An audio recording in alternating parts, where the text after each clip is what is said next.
மண்டையில கொண்ட போட்டு கொண்டையில பூவு வச்சு கோயிலுக்கு போனதெல்லாம் அப்போ.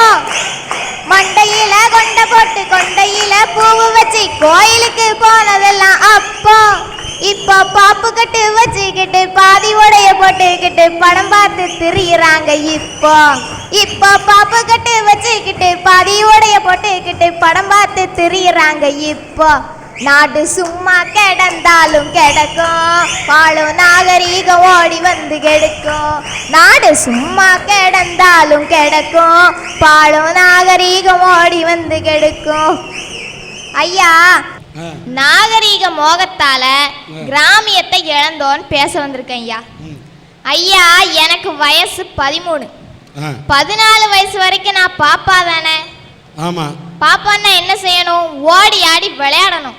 முக்கியமா கிராமிய விளையாட்டு விளையாட முடியுதா ஐயா? ஐயா, தட்டாங்கல்லுன்னு ஒரு விளையாட்டுங்க. ஒரு கல்லை மேல போட்டு கீழே இருக்கிற கல்லை எடுத்து மேல இருந்து வர கல்லையும் பிடிச்சி பாட்டு பாடிக்கிட்டே விளையாடுவாங்க. ஓரி உலகெல்லாம் உலகெல்லாம் சூரிய சூரியன் தங்கச்சி சுந்தரவல்லிக்கு நாளை கழிச்சு நாளா நின்று கல்யாணம். இது கல்லு பொறுக்கிற பாட்டு. இந்த விளையாட்டை மேலோட்டமா பார்த்தோன்னா கைக்கு விரலுக்கு கண்ணுக்கு இமைக்கு கழுத்துக்கு முக்கியமா மனசை ஒருமுகப்படுத்தக்கூடிய ஒரு அருமையான பயிற்சிங்க.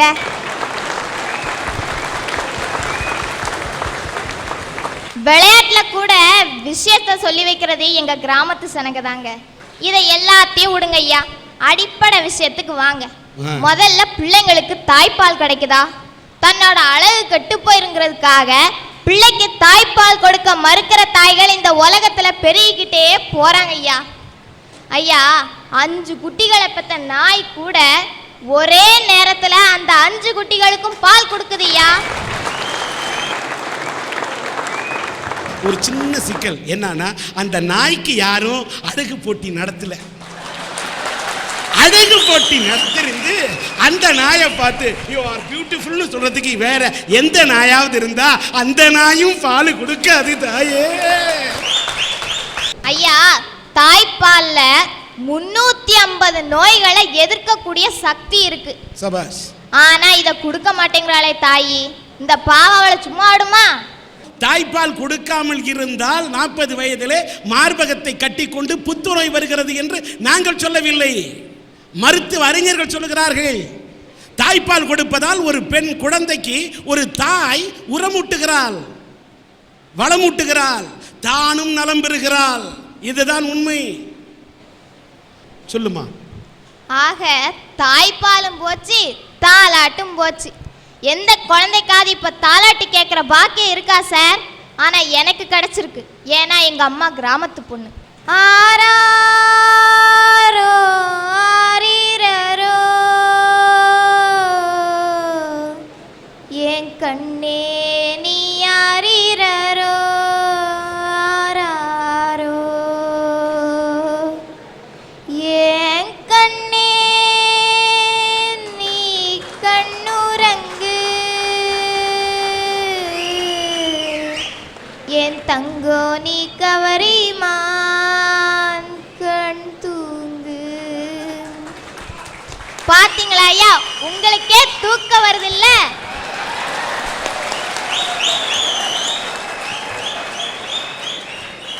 எனக்கு தூக்கம் வரவில்லை. இந்த தாலாட்டை கண்டு எனக்கு ஏக்கம் வருகிறது.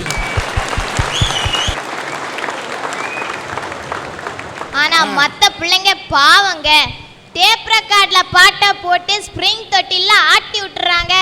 தூக்கமா வரும், கழுத்துல வீக்கந்தாயா வரும். ஐயா, இப்பெல்லாம் இந்த வாகனங்கள் எல்லாமே கூடி போச்சு.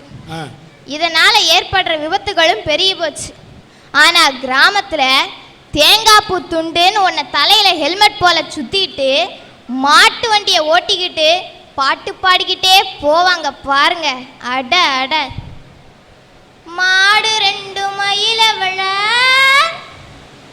மணிக 2 திருநெல்வேலி, மணிக 2 திருநெல்வேலி, குப்பி 2 கும்ப கோணம் தக்கு முக்கு திக்கு தாளம். அங்க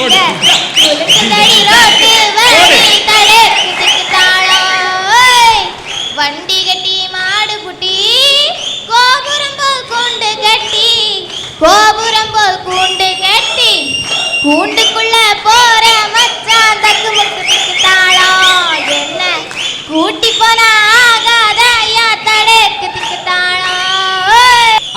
இப்படி பாட்டு பாடிக்கிட்டே போனா கூட சரியான இடத்துக்கு சரியான நேரத்துக்கு போய் சேருவாங்க ஐயா.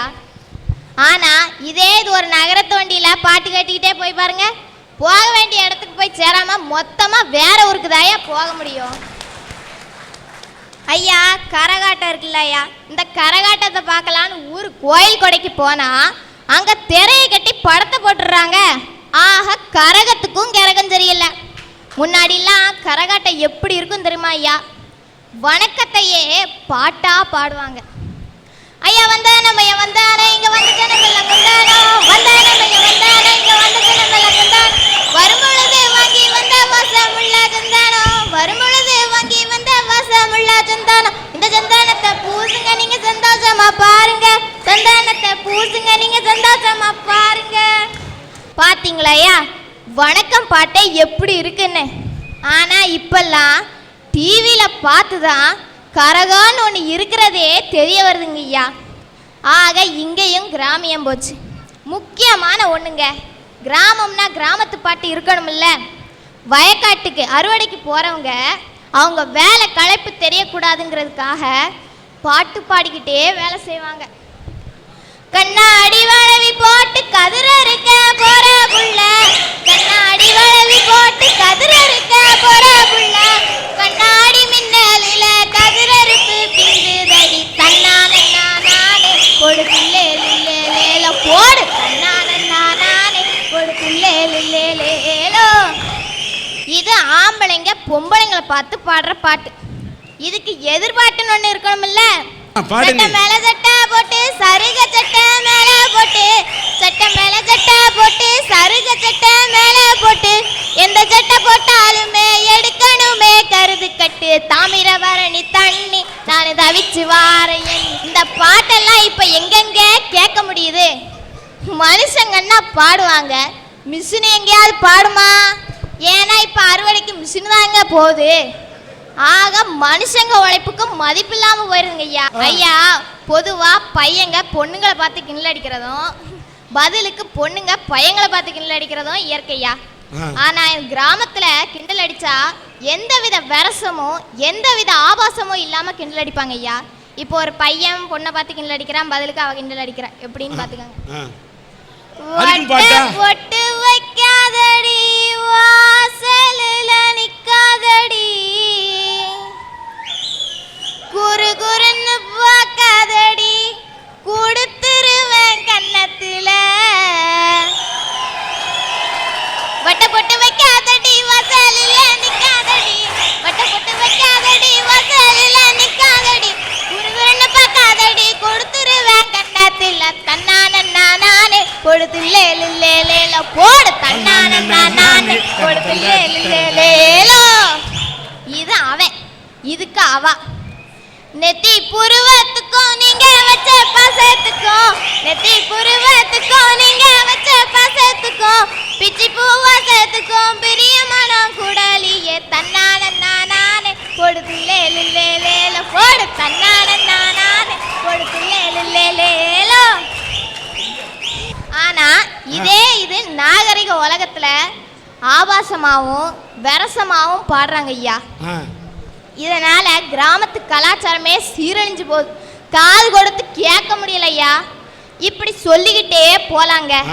இந்த நாகரிக முகத்தால ஆரோக்கியமான உணவு மறந்தோம், அழகான உடைய மறந்தோம், பணிவான பண்பாட்டை மறந்தோம், கிராமிய கலைகளையும் மறந்தோம். மொத்தத்தில் கிராமியத்தையே இழந்தோங்கிறதாங்க உண்மை. இதெல்லாம் நான் ஏன் சொல்கிறேன்னா, நான் இழந்த கிராமியம் எனக்கு திரும்பவும் வேணும்யா. இந்த சன் டிவி அரட்டை அரங்க மூலமாக அது கிடைச்சா அதை விட சந்தோஷம் வேற எதுவுமே எனக்கு இல்லையா. அமிர்த வர்ஷினி, இது ஒரு அற்புதமான ராகம். இந்த பேருக்கே இந்த ராகத்தை பண்ணால் மழை வரும். இந்த பெண் பாடிய போது தமிழ் மழை வந்தது, என் கண்களில் ஆனந்த மழை வந்தது. வாழ்க ஐயா. எல்லாரும் சொல்லுதாங்க. மைக்கு ஆன் பண்ண ஐயா. என்ன சொல்லுதாங்க? நம்ம நகரத்துல கிராமியத்தே காணும்னு. ஆனா நான் அதை சொல்ல வரலையா, எங்க கிராமத்திலே இப்ப கிராமியம் அழிஞ்சு போச்சியா. ஐயா அப்பமெல்லாம் கிராமம் எப்படிலாயா இருந்துச்சு? காலங்காத்தால கோழி கூவி எழுப்பி விடுமியா. கிராமத்துக்காரன் புல்றா மல்லு வேட்டியை தூக்கி மடிச்சு வச்சுக்கிட்டு சும்மா தூக்கி தோல்ல மம்முட்டியை தூக்கி போட்டுக்கிட்டு வேலைக்கு போவான் பாருங்க ஆம்பளை. பின்னாலே பொம்பளை நாத்து நட பேருவாளுவையா. ஆனா இப்போ இருக்காளே, ஏ அப்பா ஃபர்ஸ்ட்லாம் டீ கடையில் உட்காந்த பாய் பெவுளிய காலையிலே ஒயின் ஷாப்பில் போய் உட்காந்துருதாம்யா. இங்கே மம்மட்டியை தூக்கி போட்டு போனவே இப்படி போயிட்டான். சரி அவனுவளை தான் விடுமுன்னு இந்த பொம்பளை புளியலுக்கு போனோம்னு வைங்கய்யா. இந்த என்னது எக்ஸ்போர்ட் கம்பெனியா அது வந்துச்சா ஐயா. பொம்பளை ஃபுல்லாக அங்கே வேனில் போயிட்டாயா எக்ஸ்போர்ட் கம்பெனியில். இது எப்படி இருக்கு தெரியுமா? இந்த கார்பரேஷன் வண்டி வந்து நாயள்ளி போட்டு போமே அதை மாதிரி அவனா வாரா அவனா போறா ஐயா. அப்போம்லாயா சிலம்பாட்டம்னு ஒன்று இருந்துச்சு. நல்லா சிலம்பாட்டம் நம்மால அடிப்பானே. ஏ அம்மா திருநெல்வேலிக்கா சும்மாவா சிலம்பா அப்படியே கம்ப தூக்கிட்டு சுத்துவான் பாருங்க ஐயா. கீழே புனிஞ்சி வளைஞ்சி அப்படியே உடம்புக்கு ஒரு தெம்பு, மனசுக்கு ஒரு நிம்மதி. நாங்கள் வாக்கிங்கும் போக மாட்டோம், சாக்கிங்கும் போக மாட்டோம். இதான் இப்படி போச்சுன்னா மாட்டில் சாணம் வரும்லாயா. சாணத்தெல்லாம் விவசாயம் பண்ண வயலில் போட்டு ஏ அப்பா விளைச்சல் வருமே மேனி போகும்யா. மேனினா 100 மூடை விளையுத இடத்துல 150 மூடை விளையுது. இப்போ கழுத கண்ட உடத்த போட்டு விளைச்சலை ஃபுல்லாக எடுத்து கட்டமண்ணா ஆக்கி போட்டு 100 மூடை விளையுத இடத்துல 30 மூடை தாமியா விளையுது. கிராமத்தில் பேர் வைப்பாங்க. என் தாத்தன் பேர் இல்லை உனக்கு குலதெய்வம் பேர் எடுபட்ட வேலை பேரெலாம் நல்லா சொல்லணும். முனியசாமி, என் முனியாண்டி, என் கருப்பசாமின்னு வச்சாவு. நம்மவே டவுனுக்கு படிக்க போனேன். 7 எழுத்து படிக்க 4 எழுத்துன்ட்டு போயிட்டான். போயிட்டு வந்த போய் வாரான். நான் பேரை மாற்றிட்டேன். என் பேர் முனியாண்டின்னு வச்சல, நான் முனீஷுன்னு மாற்றிட்டேன். அப்படின்னா முனியாண்டி பே உள்ள உள்ளா முனீஷா, முனீஷ் வரேன் இந்த பேர்லாம் மோனீஷு. இப்படியே போனோம்னு வைங்கய்யா. கடைசியில் கருப்பசாமி பைய கக்கூசுன்னு வச்சுக்கிடுவான். நம்ம பாண்டி பைய எல்லாம் பாலிஷுன்னு வச்சுட்டு போயிடுவான் ஐயா. என் ஃப்ரெண்டு ஒரு பிள்ளைய போய் லவ் பண்ணான். ஏலே மாப்பிள்ளை நான் போய் லவ் லெட்டர் கொடுத்து வரமுன்ட்டு போனான். லவ் லெட்டரை கொடுத்துட்டான். பிரித்து படித்தா அன்புள்ள காதலி வேலாயி. எடுபட்ட பேர வேலாயி வேலாயின்னு கூப்பிடாத. நம்ம பேர் சும்மா இருப்பானா பிற உன்னை வேலாயின்னு கூப்பிடாம வேலாயி நான் கூப்பிட அப்படின்ட்டான். இந்த வேலாயி இதெல்லாம் இப்படிலாம் கூப்பிடாத. என் பேர் இனிமே வே ஸ்டெயிலா வேவான். சரி கீழே படித்தா நான் உன்னை காதலிக்க நீ என்னை காலிக்கா எல்லா கருமாந்திரத்தை எழுதிட்டு கடைசியில் இப்படிக்கு உன் அன்பு காதலை ஆசை மச்சான் கருத்த பாண்டின்னு எழுதுனான். கருத்த பாண்டி வருத்த பாண்டி தூரப்போட நாயை தூணு துப்பி காரி அனுப்பிட்டா. நம்மவே தான் வாத்தில் உப்பு போட்டுத்தீங்களே ரோசம் இருக்காதா. மறுநாளும் லெட்டரை கொண்டே போனான். இப்பவும் லெட்டரை வாங்கி படின்னு லெட்டரை தூக்கி கொடுத்துட்டான். லெட்டரில் அப்படியே பிரித்து பார்க்கா அன்புள்ள வே ஏ அப்பா சந்தோஷம் வந்துட்டு. நீ என்னை காதலிக்காவே, நான் உன்னை காதலிக்கவே, நீ சாப்பிட்டியாவே, நைட்டு நல்லா தூங்குனியாவே, இப்படி எழுதிட்டே போயிட்டான். கடைசியில் ஒன்று எழுதுனா இப்படிக்கு உன் அன்பு காதலன் பிளாக் பாண்டி அப்படின்னா. ஒண்ணுமே புரியல பிள்ளைக்கு. என் மச்சான் இந்த பிளாக் பாண்டி யாரு அப்படின்னா அவன் சொன்னான். ஏ எவ்வள நான் தான் மச்சான் தான் உன் ஆசை மச்சான் தான் கருத்த பாண்டி பிளாக்கு பாண்டின்னு மாத்திட்டோம்னா. அவ என்ன சொல்றா தெரியுமா? இந்த பேர் தான் எனக்கு பிடிச்சிருக்கு, வே பிளாக் பாண்டி என்ன பொருத்தம், ஐ லவ் யூ மச்சான் அப்படின்ட்டா. பேர புல்றா கிராமத்து பேர் எப்படி இருந்த பேர் இப்ப மாத்திட்டான் பாத்தீங்களா ஐயா. கிராமத்துல ஃபர்ஸ்ட் பஞ்சாயத்து நடக்கும் ஐயா. எம்மாங்கானோ ஆலமரத்து அடியில் அப்படியே கோயில் முன்னால நாட்டா மாட்டு வண்டியை கட்டிட்டு வருவாரு பாருங்க. நாட்டம் அப்படி ராஜ கம்பீரமா வந்து உட்காருவாரு. எம்மாம்பரிய சண்டைனாலும் 1 மணி நேரத்தில் தீர்ப்பு சொல்லிடுவாரியா. ஊருக்காரன் புல்றா மதிச்சு நடந்தான். ஆனா இப்போ எப்படி இருக்கு தெரியுமா? எல்லாம் கோட்டு கொண்டு போயிட்டாமியா. இப்படித்தான் எங்க ஊர்ல ஒரு சண்டை வந்துச்சு. அண்ணனும் தம்பியும் மாடுக்கு போட்டி போட்டாங்க. ஏலி மாடு எனக்கு தான், நம்ம அண்ணன் கரைஞ்சு மார்ப்பானா, ஏலி மாடு எனக்கு தான்னா. பார்த்தான் கேஸ் அங்கே கோட்டு கொண்டு போயிட்டான். கோட்டில் கேஸ் நடக்கு. அண்ணன் பின்னால் உள்ள 2 காலையும் மாடு எனக்கு தான் இழுக்க, தம்பி முன்னால் உள்ள 2 காலையும் மாடு எனக்கு தான் முன்னாலே இழுத்தான் ஐயா. நான் வக்கீல சும்மா இருப்பாரா? ஊடால வந்து பாலை மட்டும் நெதவும் காலையில் பீச்சிட்டு போயிருந்தாரியா. நாகரீகம் வளர்ந்துட்டு கிராமத்தை ஃபுல்லாக இழந்துருவோம்யா.